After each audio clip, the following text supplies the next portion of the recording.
So I just wanted to make a video here on Sega CD Model 1 version 1.10 BIOS. Um, I was getting, when I first received the machine, all I was getting was the background with no music and no scrolling Sega or Sega CD text. And it was locked up, it wouldn't do anything. So, at least it would power, but it wouldn't do anything. So what I did was I went through and replaced every cap. And these are all Rubicon low ESR caps. Replaced every cap on the main board and on the sub board. There was a few problem areas where there was corrosion and stuff, and I had to go ahead and resolder. Now I did resolder every point on every chip. The key here was lots of flux, get the corrosion up, get it done. Now I was having issues with the ribbons, of course. That one's for the main board to the CD board here. And the other one's around here somewhere, but the one that belongs here to the subboard, I replaced it. Now, if anybody's having those kind of issues and stuff, I would say go ahead and eliminate these ribbons here. And what I did was, bear with me for 1 second here, is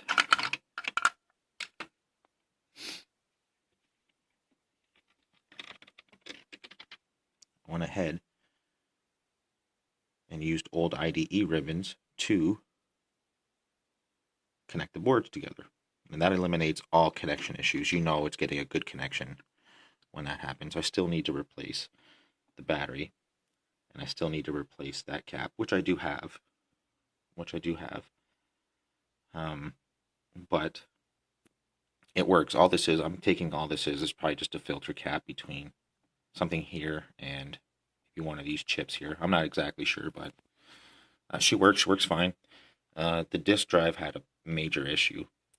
Laser was fine, but everything needed to be greased, redone. All the gears here, this black gear here, down here, that needed to be lubed and taken off and set properly so that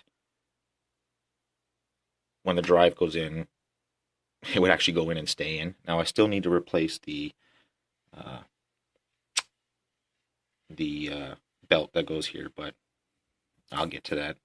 And it all works. I just wanted to make a quick video here and show that if you're having these kind of issues with the Model 1, go ahead and replace all the caps. I didn't need to replace any caps on the board here, on the main CD board, which is good. Everything seems to check out fine.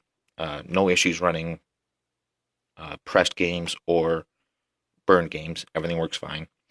I'm just going to replace the battery now, which I have a new rechargeable battery for it, and put this cap back on and put it all back together, clean it all up, and yeah, that's it. If you're having any issues, I would say just go ahead and do that. Replace all the caps. Use old IDE ribbon to make new ribbons here. I think this one here is 11 pins and 10 pins, and this one here is 12 and 13. It's very easy to do. Really, like I said, key, just use a lot of flux. Go ahead and do that, and that should do most of the problem. Let me get it back together here and show you that it's working.